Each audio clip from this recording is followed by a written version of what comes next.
Lá vem a professora com René Magritte. O belga René Magritte, diferente de outros pintores surrealistas, tinha uma vida comum, longe da boemia, voltada para o casamento e para o lar. Metódico e solitário, se inspirava nas ideias psicanalíticas do Freud, buscando imagens oníricas e com uma poética perturbadora ligada ao inconsciente. Também foi influenciado pelo pintor metafísico Giorgio de Chirico. Formado pela Academia Real de Belas Artes de Bruxelas, ele passou uma breve temporada em Paris. Sua primeira exposição não foi bem recebida pelo público e ele trabalhou no início da carreira produzindo cartazes publicitários.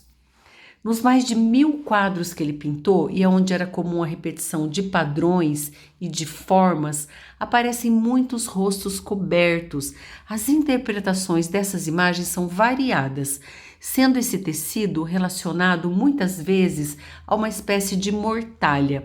Isso porque a mãe do pintor suicidou-se, afogando-se num rio quando ele tinha 14 anos, e ele ainda por cima assistiu à retirada do seu corpo das águas.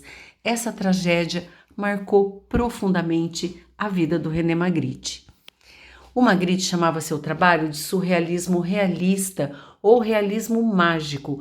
Para ele, as obras não poderiam ser interpretadas jamais, porque retratavam o mistério, o imponderável, e o mistério deveria sempre estar escondido e nunca ser revelado.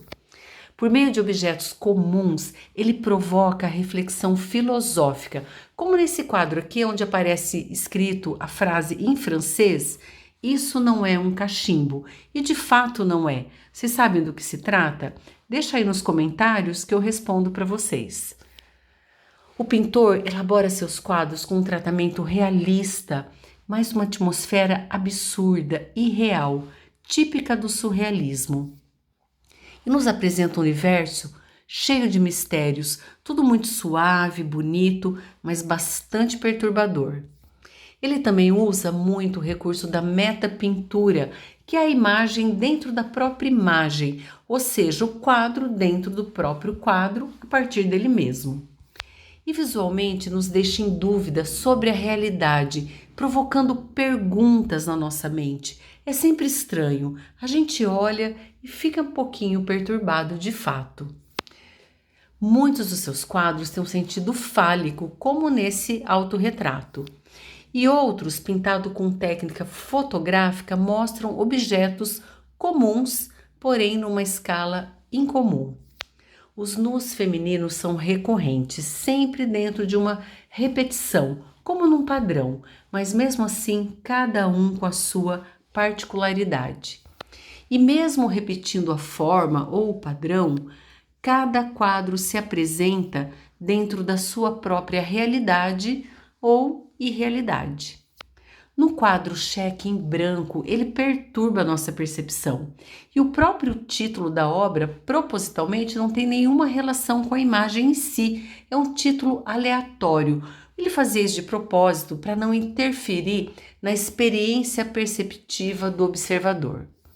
Alguns de seus trabalhos são autobiográficos, porque ele se insere no quadro, sempre com esse sobretudo preto e o chapéu coco, que eram suas marcas registradas. No mundo silencioso do Magritte, a lei da gravidade também é relativa. Ao evocar temas misteriosos e insólitos, as suas pinturas criam uma realidade paralela e perturbadora, e ela realmente nos provoca. O Magritte viveu da sua arte, foi reconhecido mundialmente por seu trabalho e faleceu em 1967, vítima de câncer aos 68 anos.